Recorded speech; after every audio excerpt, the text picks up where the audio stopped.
प्रिय भक्तों, आज हम आपको सत्यनारायण व्रत की कथा और पूजन की विधि के बारे में बताएंगे। यदि आप हमारे चैनल पर नए हैं तो चैनल को सब्सक्राइब करें और बेल आइकन दबाना न भूलें। श्री सत्यनारायण व्रत की पूजन एवं विधि। इस व्रत को करने वाला किसी भी दिन, रविवार, संक्रांत, एकादशी, पूर्णमासी, अमावस्या को भक्ति एवं श्रद्धायुक्त होकर प्रातःकाल उठकर यह प्रतिज्ञा करे कि आज मैं सत्यदेव का व्रत करूंगा।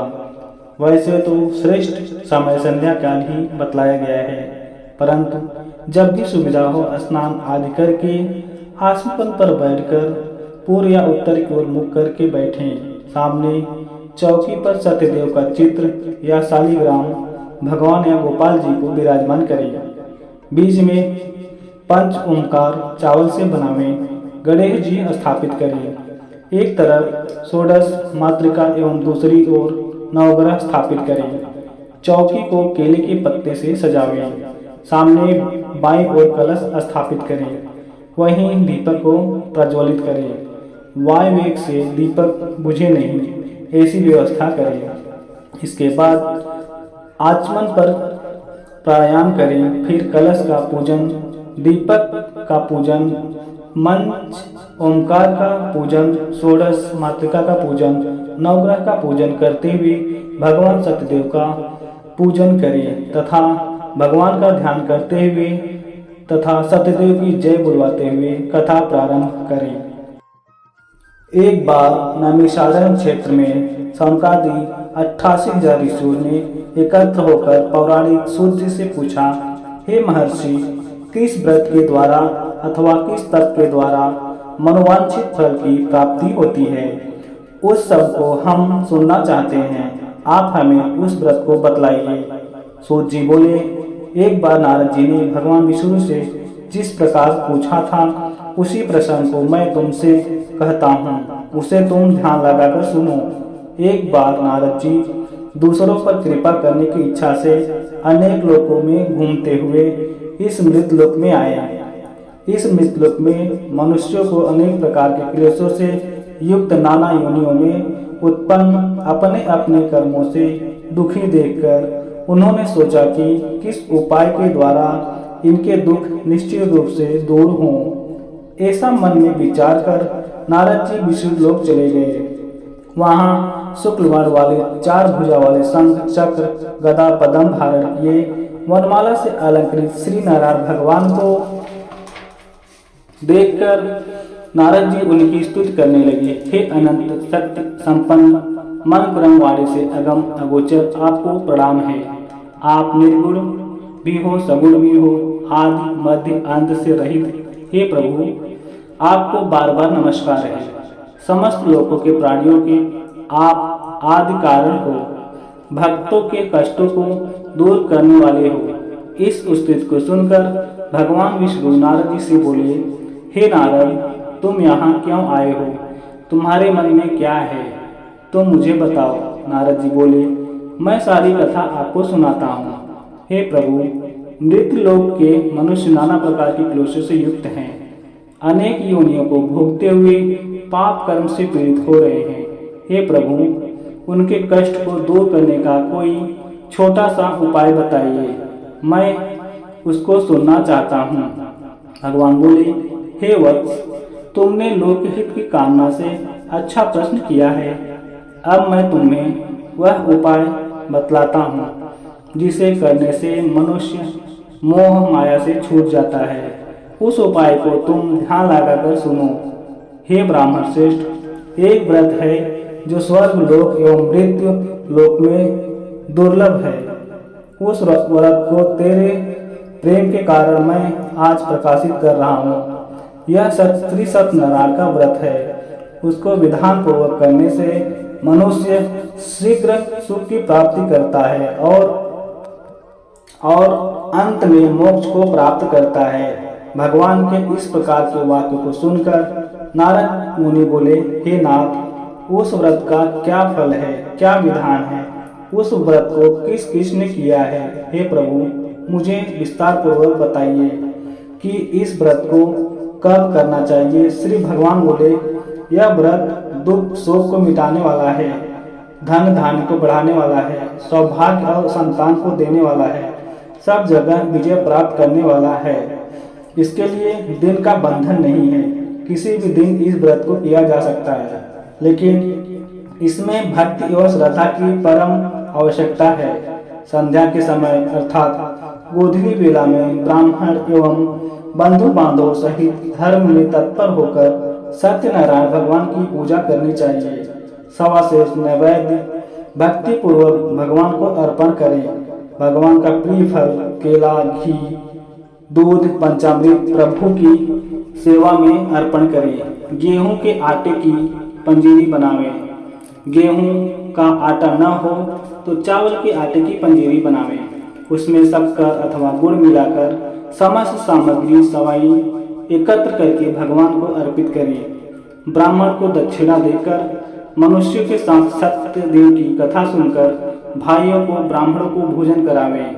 स्वयं भक्ति पूर्वक भगवान का प्रसाद लें। नित्य गीत का आयोजन करें। ऐसा करने से मनुष्यों की कामना सिद्ध रूप से होगी। विशेषकर कलयुग में इससे ज्यादा और कोई आसान उपाय नहीं है। सूत जी बोले, हे ऋषियों, अब मैं आपको बतलाता हूँ कि ये व्रत पहले किसने किया था। प्राचीन काल में सुंदर काशीपुर के बीच एक गरीब ब्राह्मण रहता था। भूख से व्याकुल एवं ब्राह्मण नित्य प्रति पृथ्वी पर घूमता रहता था। ब्राह्मणों से प्यार करने वाले उस दुखित ब्राह्मण को देख भगवान ने एक वृद्ध ब्राह्मण का रूप बनाकर उस ब्राह्मण के पास आकर पूछा, हे ब्राह्मण श्रेष्ठ, तुम दीनहीन की भांति इस पृथ्वी पर क्यों विचरण करते हो? मैं तुम्हारी कथा सुनना चाहता हूँ, तुम मुझसे कहो। ब्राह्मण बोला, मैं गरीब ब्राह्मण हूँ, भिक्षा के लिए पृथ्वी पर घूमता हूँ। हे प्रभु, यदि आप इससे मुक्ति का उपाय जानते हो तो मुझे बताने की कृपा करें। वृद्ध ब्राह्मण बोले, हे ब्राह्मण, सत्यनारायण भगवान जो कामना पूर्ण करने वाले हैं उन्हीं का पूजन करो और उत्तम व्रत को करो, जिसके करने से मानव समस्त दुखों से छूट जाता है। और उस व्रत का विधान भी ब्राह्मण को बतलाकर वृद्ध ब्राह्मण रूपी सत्यनारायण भगवान अंतर्ध्यान हो गए। उस बूढ़े ब्राह्मण ने कहा, मैं अब उस व्रत को अवश्य करूंगा। ऐसा सोचकर ब्राह्मण भिक्षा के लिए चला गया। उस दिन ब्राह्मण को बहुत सा धन मिल गया। उसने बंधु बांधवों के साथ सत्यदेव व्रत का आचरण किया। इस व्रत के प्रभाव से वह ब्राह्मण सारे दुख से मुक्त हो गया। उस ब्राह्मण ने प्रत्येक महीने उस व्रत को किया। व्रत को करने से वह सारे पापों से मुक्त हो गया और दुर्लभ मोक्ष को प्राप्त हुआ। इस व्रत को पृथ्वी पर जो भी करेगा उस मनुष्य के सारे दुख दूर हो जाएंगे। ऐसा भगवान ने नारद जी से कहा था। हे ब्राह्मणों, वही मैंने आपको बतला दिया और अब आपसे क्या कहूँ। ऋषि बोले, उस ब्राह्मण ने इस व्रत की महिमा सुनकर किसने इस व्रत को किया था। हे मुनिराज, उस वृत्तांत को हम सुनना चाहते हैं, हमें श्रद्धा उत्पन्न हुई। सूत जी बोले, हे मुनियों, एक बार श्रेष्ठ ब्राह्मण अपने वैभव के साथ भाई बंधुओं के साथ व्रत कर रहा था। इसी बीच में कोई लकड़हारा वहां आ गया।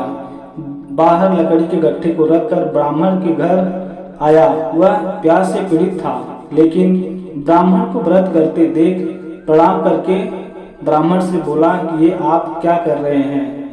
हे ब्रह्मदेव, मुझे बतलाओ कि इसके करने से क्या फल होता है। ब्राह्मण बोला, ये सारी मनोकामनाओं की पूर्ति करने वाले सत्यदेव भगवान का पूजन है। इन्हीं की कृपा से मेरे ये धन धान्य हुआ है। उस ब्राह्मण से व्रत के विषय में सुनकर वह लकड़हारा प्रसन्न हुआ। वह जल पीकर प्रसाद लेकर नगर की ओर चला गया। वह सोच रहा था कि लकड़ी बेचने से आज जो धन मिलेगा उसी से मैं सत्यदेव के व्रत को करूंगा। ऐसा सोचकर काठ को सिर पर रखकर वह उस गांव में गया जहां सेठ लोग रहते थे। वहां उसे लकड़ियों का दूना मूल्य प्राप्त हो गया। फिर तो प्रसन्न मन से पक्के केले के फल लिए, शक्कर, घी, दूध तथा गेहूं का आटा लिया सभी सवा सेर अर्थात सवाई मात्रा में लेकर अपने घर गया। फिर भाइयों को बुलाकर विधि पूर्वक उस व्रत को किया। उस व्रत के प्रभाव से वह लकड़हारा धन धान से युक्त हुआ। इस लोक में सुख पाकर अंत में वैकुंठ को गया। सूत जी बोले, हे मुनि श्रेष्ठों, अब आगे की कथा कहता हूँ। प्राचीन काल में उल्कामुख नाम का एक महान विद्वान राजा था। वह जितेंद्रीय एवं सत्यवादी था। वह प्रतिदिन मंदिर जाता था और ब्राह्मणों को धन देकर संतुष्ट किया करता था। उसकी पत्नी कमल के मुख वाली सती एवं यौवन संपन्न थी। ये दोनों भद्रशिला नदी के किनारे एक बार सत्यदेव का व्रत कर रहे थे। इसी बीच एक साधु नामक वैश्य वहां आ गया। वह व्यापार के लिए बहुत धन नाव में लाया था। नाव को किनारे लगाकर वह राजा के समीप पहुंचा और उसने राजा से पूछा, हे राजन, आप भक्ति युक्त चित्तियाँ क्या कर रहे हैं? आप बताइए, मैं इस समय सुनना चाहता हूँ। राजा बोला, हे साधु, मैं विष्णु भगवान की पूजा कर रहा हूँ और अपने स्वजनों के साथ पुत्र आदि कामनाओं की पूर्ति हेतु इनका व्रत भी करता हूँ। राजा के शब्दों को सुनकर सेठ आदर पूर्वक बोला, हे राजन, मुझे भी इसी व्रत को बताइए। मैं भी इसे अवश्य करूँगा, क्योंकि मेरे में भी संतान नहीं है। व्यापार कार्य से लौट आनंद पूर्वक वह अपने घर आ गया। उसने अपनी पत्नी को वह संतान देने वाला व्रत बतलाया। मैं भी इस व्रत को करूँगा जब मेरे संतान हो जाएगी। एक दिन प्रभु कृपा से उनकी स्त्री लीलावती पति के साथ आनंद पूर्वक स्त्री धन से परायण हुई, गर्भवती हुई। इसके 10वें महीने में एक कन्या का जन्म हुआ। वह कन्या दिन प्रतिदिन शुक्ल पक्ष के चंद्रमा के समान बढ़ने लगी। सेठ जी ने अपनी पुत्री का नाम कलावती रखा। इसके बाद लीलावती ने प्रेम पूर्वक कहा, हे नाथ, आप पूर्व में संकल्पित व्रत को क्यों नहीं करते? साधु बोला, हे प्रिय, इस व्रत को विवाह के समय करेंगे। पत्नी को इस प्रकार आश्वासन देकर वह सेठ नगर को चला गया। तब कलावती अपने पिताजी के घर पर बड़ी हो गई। एक दिन सेठ जी ने अपनी कन्या को उसकी सहेलियों के साथ नगर में देखा तो कन्या को विवाह योग्य जान धर्मज्ञ उस वैश्य ने अपनी पत्नी से विचार कर शीघ्र ही दूत को पुत्री के विवाह के लिए योग्य वर की तलाश में भेजा। वह दूत कांचनपुर नामक नगर में गया। वहां से दूत एक वैश्य पुत्र को लेकर आया।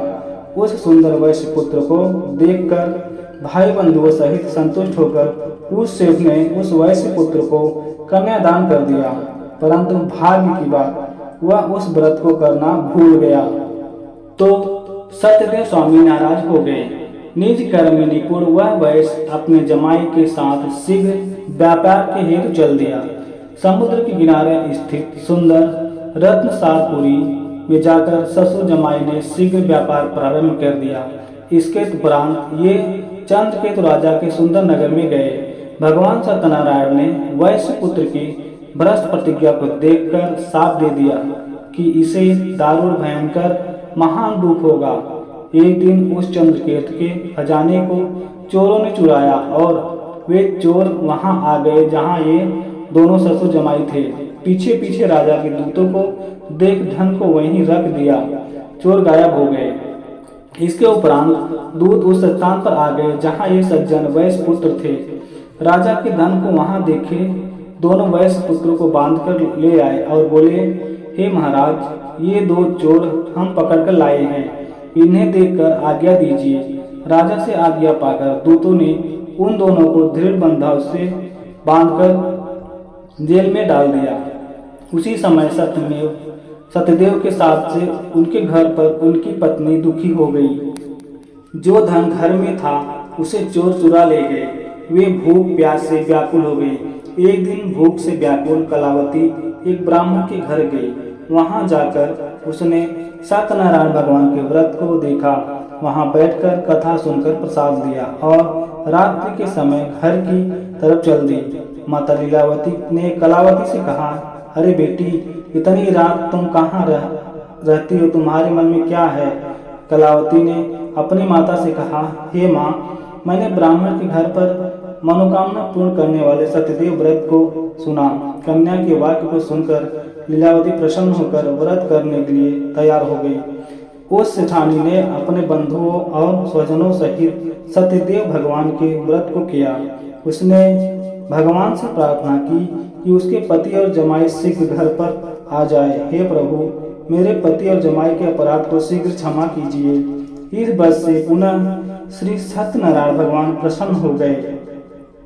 उसी रात्रि को राजा चंद्रकेतु को भगवान ने स्वप्न दिया, हे राजन, उन दोनों वैश्य बंदियों को प्रातः काल छोड़ देना, उनका सारा धन दे देना जो तुमने लिया है, अन्यथा तेरे राज, धन और पुत्र को नष्ट कर दूंगा। राजा को स्वप्न में ये आभास कराकर भगवान अंतर्ध्यान हो गए। प्रातःकाल राजा ने सभासदों से स्वप्न की बात बताकर दोनों वैश्य पुत्रों को मुक्त कराया। इसके उपरांत महाजन ने उस राजा चंद्रकेतु को प्रणाम किया। राजा उनसे बोला कि तुमने देवयोग से महान दुख प्राप्त किया है, अब तुम्हें किसी प्रकार का भय नहीं है। राजा ने उन्हें वस्त्र और अलंकार दिए। पहले जो धन लिया था उसे दोगुना करके दिया। दोनों वैश्य पुत्र ससुर और जमाई अपने घर को चल दिए। सूत जी बोले, उस साधु वैश्य ने मंगल विधान के साथ यात्रा प्रारंभ की और नगर की ओर चल दिया। जब यह सेठ कुछ दूर चला तब सत्यनारायण भगवान की नाव के पास जाकर पूछा कि सेठ, तेरी नाव में क्या है? वैश्य उपहास करते हुआ बोला, हे दंडी स्वामी, क्या धन लेना चाहते हो? मेरी नाव में तो लता पत्रादि है। भगवान उस सेठ के निष्ठुर वचन सुनकर बोले, जा, तेरे वाक्य तुझको सत्य हो। ऐसा कह दंडी स्वामी वहां से चले गए और थोड़ी दूर समुद्र के किनारे ठहर गए।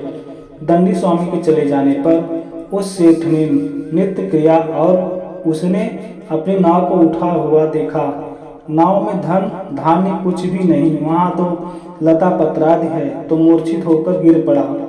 होश आने पर वह वैश्य चिंता से युक्त हो गया।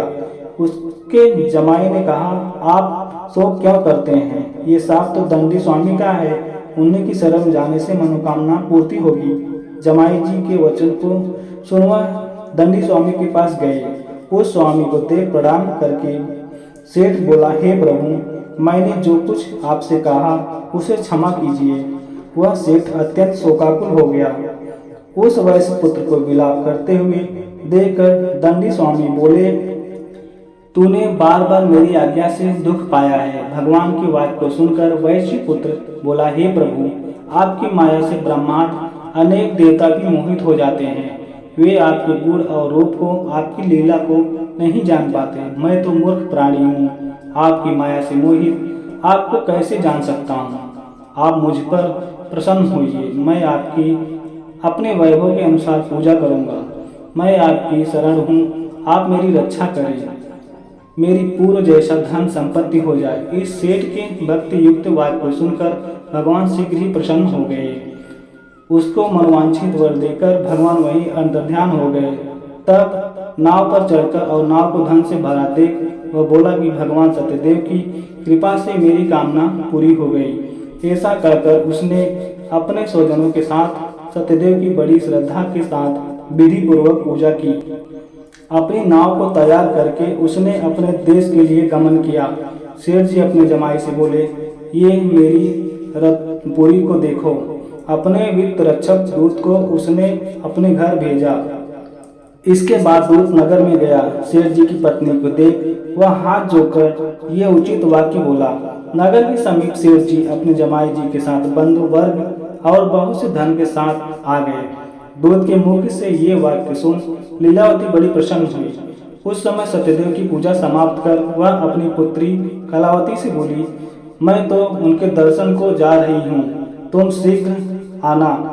ऐसे माता के वचन को सुन वह और व्रत को समाप्त कर प्रसाद को त्याग वह भी अपने पति के दर्शन को चल दी। इससे सत्यदेव नाराज हो गए। भगवान ने उसके पति नाव और धन को जल में डुबो दिया। जब कलावती ने अपनी पति को नहीं देखा तो महान शोकाकुल होकर रोती हुई पृथ्वी पर गिर पड़ी। नाव को ऐसी हालत देख और कन्या को अत्यंत दुखी देख साधु वैश्य डर कर सोचने लगा कि ये क्या आश्चर्य हो गया। साथ ही सब नौका चालक भी चिंता में पड़ गए। लीलावती अपनी कन्या कलावती की इस हालत को देख बड़ी व्याकुल हो गई। अत्यंत दुख के साथ विलाप करती हुई वह अपने पति से बोली, इस समय नौका के साथ वह जमाई कहाँ लोप हो गए। न जाने कौन देवता के अपराध से नाव का हरण हो गया है। अब सत्यदेव की महिमा कौन जान सकता है। ऐसा कह अपने स्वजनों के सहित वह रोने लगी। तब लीलावती ने अपनी कन्या कलावती को गोद में ले लिया। इसके उपरांत कलावती ने अपने स्वामी को नष्ट हुआ जान दुखी होकर अपने पति की खड़ाओं लेकर उनका अनुसरण करने की मन में सोची। कन्या के इस कृत्य को देख लीलावती सहित वह साधु अत्यंत शोक से पीड़ित हुआ। उस धर्मात्मा ने सोचा कि सत्यदेव ने ही इस नाविका तथा जमाई का हरण किया है।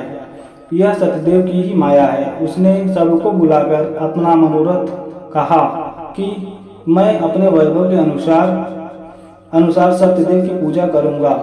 पृथ्वी पर उसने बार बार दंडवत प्रणाम किया। इससे भगवान सत्यदेव प्रसन्न हो गए। तभी आकाशवाणी हुई। भक्त वत्सल भगवान बोले, अरे श्रेष्ठ, तेरी पुत्री मेरा प्रसाद छोड़कर पति के दर्शन को आई। इसी कारण उस कन्या का पति अदृश्य हो गया है। यदि वह घर जाकर प्रसाद लेकर पुनः आए तो उसे अपना पति अवश्य मिलेगा। कन्या कलावती इस आकाशवाणी को सुन शीघ्र ही अपने घर गई और प्रसाद को ग्रहण किया। पुनः जाकर उसने अपने पति के दर्शन किए। इसके उपरांत कलावती अपने पिता से बोली, हे पिताजी, अब जल्दी घर को चलो, विलंब क्यों करते हो। कन्या के इन वाक्यों को सुन वह साधु वैश्य संतुष्ट हो गया। उसने सत्यदेव का पूजन विधि विधान किया। वह धन को लेकर बंधु बांधव सहित अपने घर गया। पूर्णमासी संक्रांति को उसने सत्यदेव का पूजन किया। इस लोक में सुख पाकर अंत में वह सत्यपुर अर्थात वैकुंठ धाम को चला गया। बोलिए श्री सत्यदेव भगवान की जय। सूत जी बोले, हे मुनियों, अब मैं एक कथा और कहता हूँ, आप लोग सुने। प्राचीन काल में एक तुंगध्वज नामक राजा था। वह प्रजापालक था। सत्यदेव के प्रसाद को त्याग कर वह दुख को प्राप्त हुआ। कथा इस प्रकार है। एक बार ये राजा वन में शिकार खेलने गया। जब एक बरगद के पेड़ के नीचे आया तो इसने देखा कि ग्वाले प्रसन्न होकर भक्ति युक्त चित्त से बंधु बांधव सहित सत्यदेव का पूजन कर रहे हैं। राजा ने इसे देखकर अभिमान के कारण वहां जाकर प्रणाम नहीं किया। तब सभी ग्वाले राजा के पास प्रसाद का तौना सजाकर ले गए।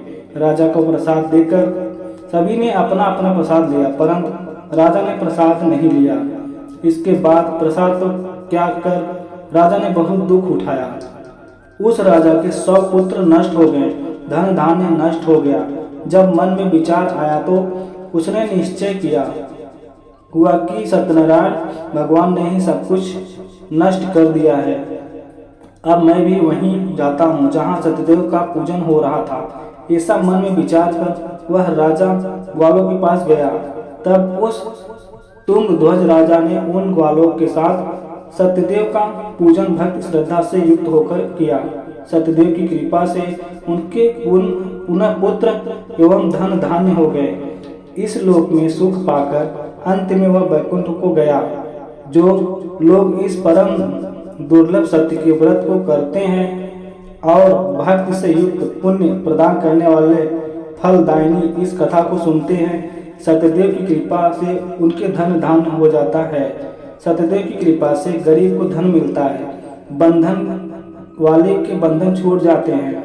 सत्यदेव की कृपा से डरे हुए के डर निकल जाते हैं, इसमें कोई संशय नहीं है। वह व्यक्ति इच्छित फल को प्राप्त कर अंत में वैकुंठ को जाता है। हे ब्राह्मण, ये सत्यदेव का व्रत मैंने तुमको बतलाया है, जिसके करने से मानव सभी प्रकार के दुखों से मुक्त हो जाता है। विशेषकर कलयुग में सत्य की पूजा फल देने वाली है। कुछ इसे सत्य कहते हैं, कुछ इसे भगवान कहते हैं, कुछ इसे सत्यनारायण, कुछ सत्यदेव स्वामी कहते हैं। अनेक रूप धारण कर श्री सत्यदेव अपने भक्तों की इच्छाओं की पूर्ति करते हैं। कलयुग में सत्य व्रत रूपी सनातन विष्णु सत्यदेव का रूप धारण कर सभी की मनोकामनाओं की पूर्ति करेंगे। हे मुनि श्रेष्ठों, जो मनुष्य इस वृत्तांत का नित्य प्रतिपाठन करते हैं, सत्यदेव की कृपा से उनके सब पाप नष्ट हो जाते हैं। हे मुनियों, जिसने ये व्रत किया उनके अगले जन्मों की कथा भी तुम्हें मैं सुनाता हूँ। जो सतानंद नामक ब्राह्मण था, वह सुदामा नामक ब्राह्मण हुआ। उसने जीवन भर श्री कृष्ण का ध्यान किया एवं मोक्ष को प्राप्त हुआ। जो लकड़हारा था वह निषादराज भील बना। उसने भगवान श्री राम की सेवा करके परम मोक्ष को प्राप्त हुआ। उल्का मुख नाम के राजा दशरथ महाराज हुए। वे श्री रंगनाथ की पूजा करके बैकुंठ धाम को गए। धार्मिक सत्यवती व साधु नामक वैश्य मूर्धवस नामक राजा हुआ, जिसने सूत पर आरा चलाकर प्रभु को प्रसन्न कर मोक्ष को प्राप्त किया। तुंगदस नाम के राजा स्वयंभू मनु हुए, जो सबको भगवत भक्त बनाकर बैकुंठ को धाम को गए। बोलिए श्री सत्यदेव भगवान की जय।